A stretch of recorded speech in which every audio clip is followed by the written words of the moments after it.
Thank you very much. This is going to be a hard one for me, but I'm going to try. Kenneth was a founding member of the Academy here, and much loved. And for reasons I hope I'll be able to explain in the time allotted to me. He was a giant.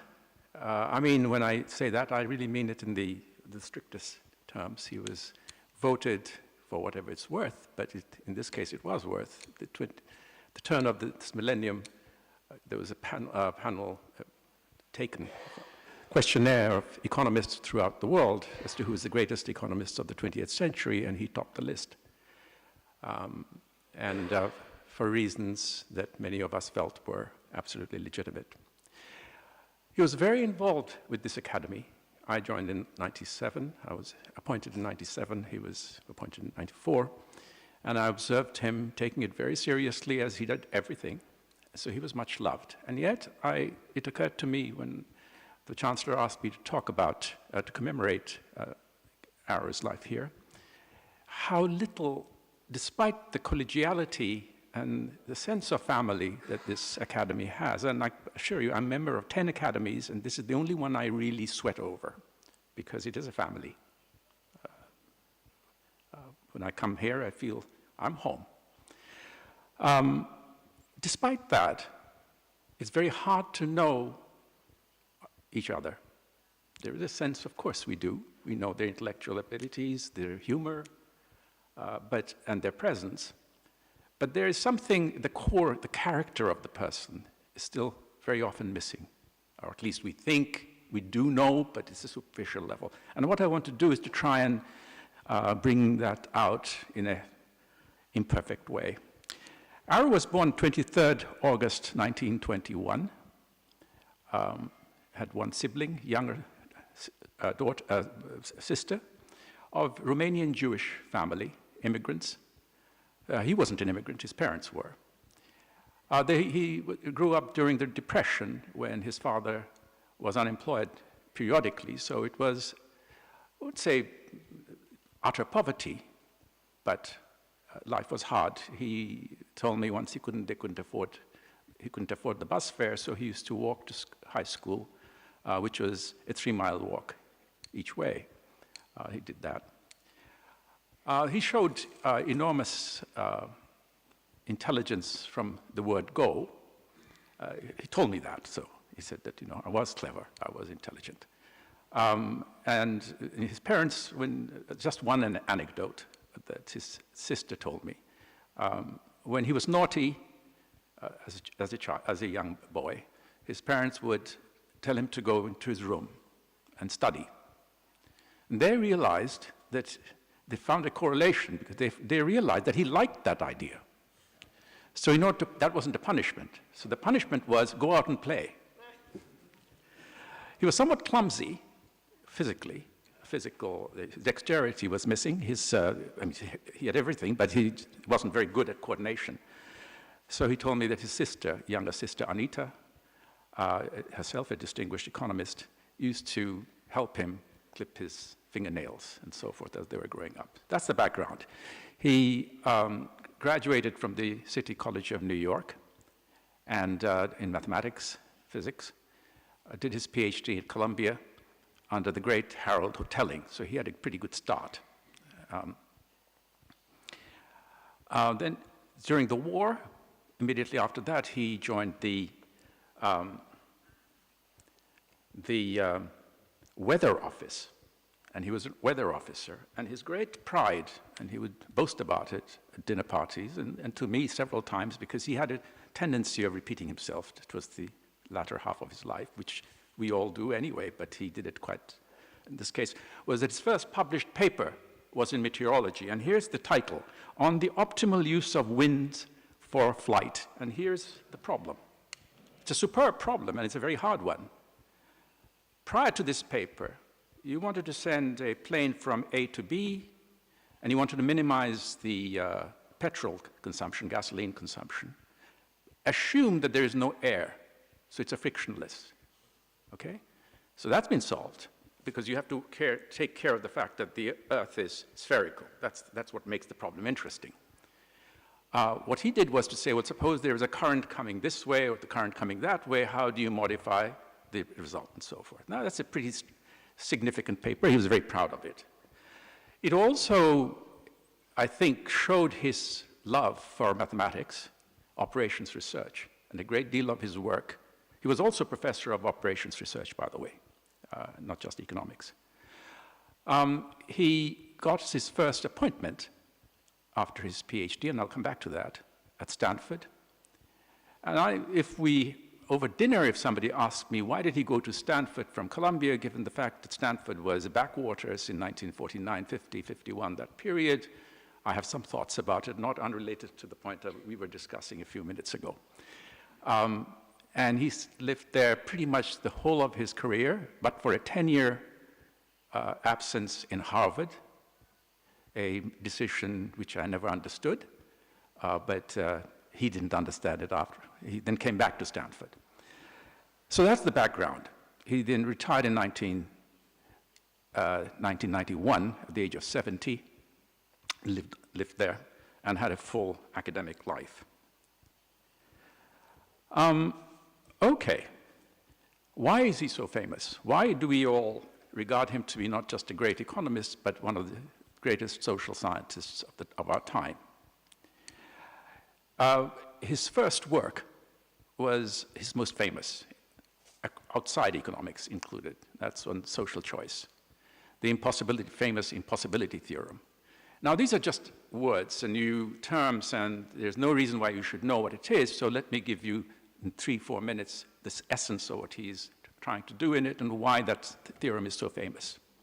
It has been very greatly misunderstood in the literature, but the way to interpret it really is to follow the Archbishop's talk this morning. Imagine we are citizens, and we are citizens in the Archbishop's sense.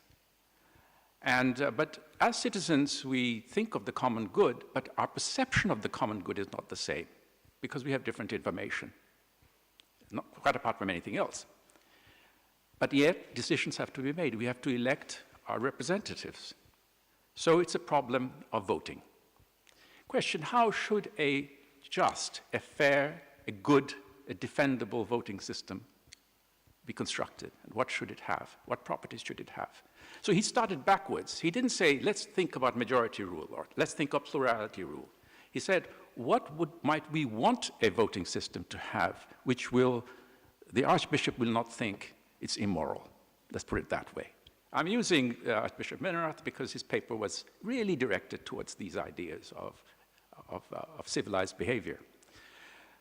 And what he did was he said, suppose there are so many candidates, and each reflects a future, because he comes with policies. These are political candidates.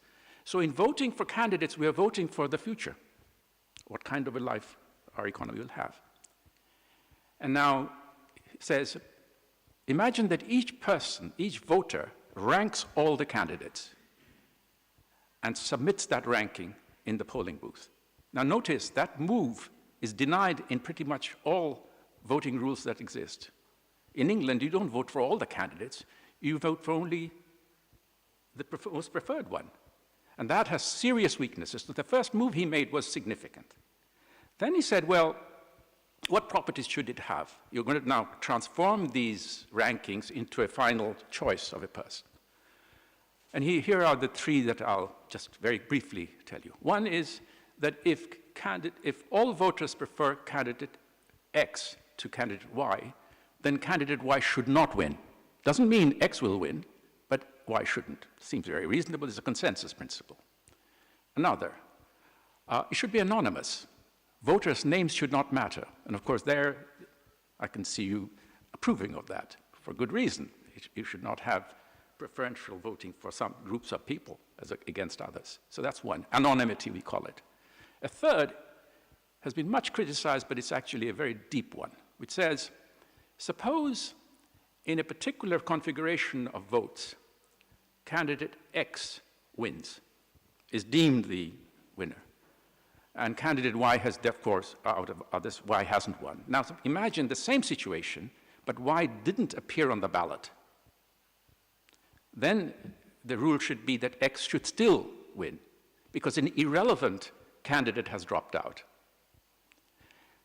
This rule is violated in England, in the United States, although you've got the electoral college business, but even within a state. And its violation allows for candidates who are called, they won't win, but they destroy the democratic thing, as it happened in the 2000 election in Florida, where you had a minority candidate who essentially tilted it in favor of the winner. Whereas, okay, you might think that with these, armed with these reasonable assumptions, you will have quite a number of voting rules which will satisfy them, and the problem will then be to impose some further ethical conditions to narrow down the choice. Of course, the answer was nothing. There is no voting rule which satisfies these. It's a great theorem. It's a problem of democracy, and then you have to find ways out. This is his most famous work. Within one reason we all so admire him is that he could have lived his life on that theorem or nurtured it. He gave that up within minutes of finishing it and started working on a completely different problem, which was to do with the existence of in some sense, the central idea that markets are efficient. And he and some other colleagues together found the conditions under which market does what is intuitively expected of it, at least currently, particularly. Having done that, it's one of the great theorems of our discipline. But from then on, his entire life was devoted to showing why that theorem was not much good. And that's another reason we admire him enormously. I'll give you one example. A very famous paper of his on health. Here is a market for medical service. You go to a doctor. So you're, quote, buying a product, especially if you're in America, you're paying.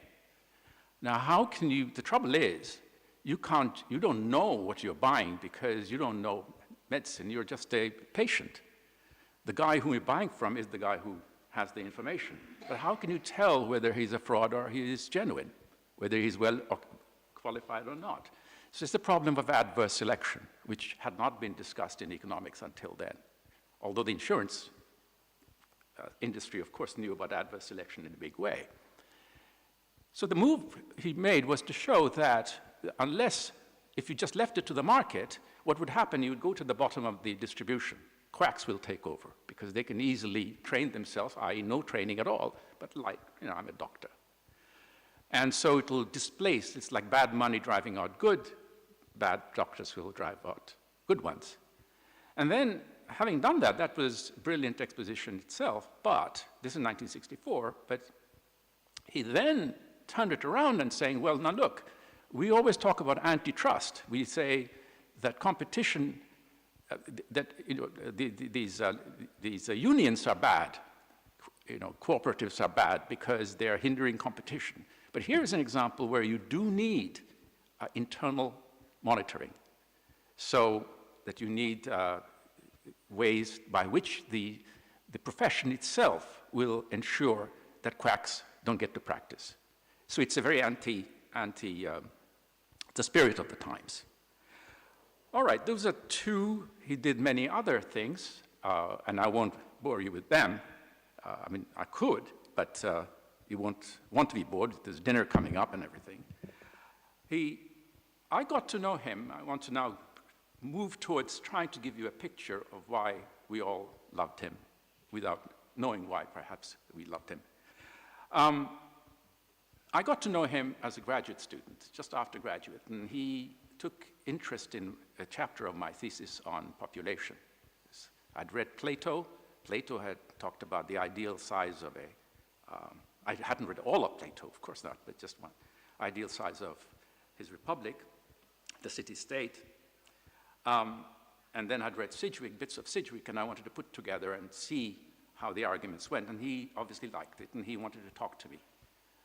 Now, conversations with him he was at the height of his power, It was like taking your life in your hands. I was so scared that from then on, if I saw him when he was visiting Cambridge, if I saw him approaching, I would cross the street and move away so that he wouldn't notice me, because terror of having a conversation. But a couple of years later, when we met, he was insistent on having conversations with me because I was writing a paper which he thought was interesting, and he wanted to write a similar paper. So that was. Then I realized, and this is the first character sketch, I shouldn't have been scared at all. I hadn't realized that he thought everybody he met was his equal intellectually. So I had no reason to be scared, you see. So that's the first character, the personality that I want to bring out, that there's an innocence about him. The fact that he towered over most people is not something that you would even imagine. I got to know him particularly in the last 20 years because of some work that I did with Carl Johan Mailer on defining the notion of wealth, as using that as a way of thinking about the future. He liked it and he joined forces, and we wrote about 5 papers. And there's a second point that comes out from it. Didn't matter that he's this world-famous economist. He wasn't there first with this idea. But he thought it was intriguing and there were some things to be done with it, and he joined forces and we published. We discussed economics a great deal. He would send me emails regularly. So no problem was too trivial. He had, of course, genetic advantages. He was smarter than the rest of us. He also had a tremendous memory. Whatever he had read, it was like a photographic memory. He told me about that, and sort of odd. And he would rattle it off anytime. And I'll end up with 2 stories about him. Okay, the first story is when he moved to Harvard, his reputation was already very, very high. So the young, but this is not apocryphal, this is genuinely true, I've had it confirmed from Ken, actually. He himself nodded which is when he arrived, he was being feted, and the younger professors felt, not maliciously, just out of curiosity, look, he's going to beat the hell out of us in conversation, we know that. So why don't we gang together and identify a problem which we can, an issue, something that he's bound not to know of, and we'll start a conversation around it at dinner table. And then for once, we'll be talking, he'll be doing the listening, and he will learn something. So they planned, and this is again true, the mating habits of the gray whales, how they find annually the breeding ground, the mating place. And they read up and discussed it. Somebody called Friedman's theory or something. And they meaningfully, the idea was that during the conversation, no matter what they were discussing, somebody said, by the way, talking of gray whales, did you know? And then the conversation would proceed, and it did. So they went through it. Meanwhile, during this period, Arrow was allegedly quizzical. I mean, he wasn't saying anything. He looked very puzzled. So they were onto good ground. After the end of the conversation, after they had exhausted the discussion, he said, you know, this is curious. I thought this was a defunct theory because Spencer has shown that the homing, the mechanism required that he had identified by which they would find their location, it cannot happen. So he had actually known the more advanced theory. That's one. Okay. I will now end because I want to give you a sense, I think, a sense of why we will miss him. About a year ago, I was returned. It's well like one of those things you keep coming back to a problem which you have never solved properly, which was again on population. And I wrote this with everything I got to address philosophers in particular. And the title of my paper was Birth and Death, which is what the subject was. And it was a 40-page manuscript, and I always sent him my material, and I thought I'd do that, and then I balked. He's 95. Is it fair, is it reasonable to send a paper with that title? And I didn't send it for a while, until one day while talking with my wife, and I mentioned it to her, and she said, you are belittling your hero. You should send it because he will be above it. So I did send it. So 4 weeks later or so, this is now first letter I get, dated 6th June 2016. He is 95, and he has already written to me to say he was going to go to Israel in June. Can he drop by in Cambridge to see me because he wants to talk about something? So I'm expecting him. But on the 6th of June, before he arrives, he writes, "Hi, Partha." He wanted to be very modern. So none of this dear Partha, this "Hi, Partha." I quote, "I'm still working my way through your paper. It is entirely too stimulating." Quote, brackets, "There are some other papers I should be completing.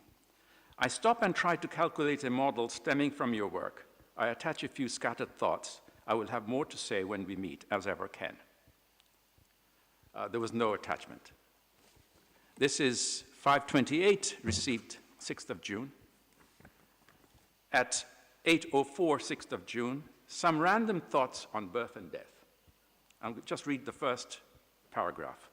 "In discussing a preference structure, I always want to find a set of decisions that have been made. I've always found difficulty in thinking about population because I couldn't identify clearly the decision. If the choice is between existence and non-existence, one alternative refers to a person, but the other refers to what?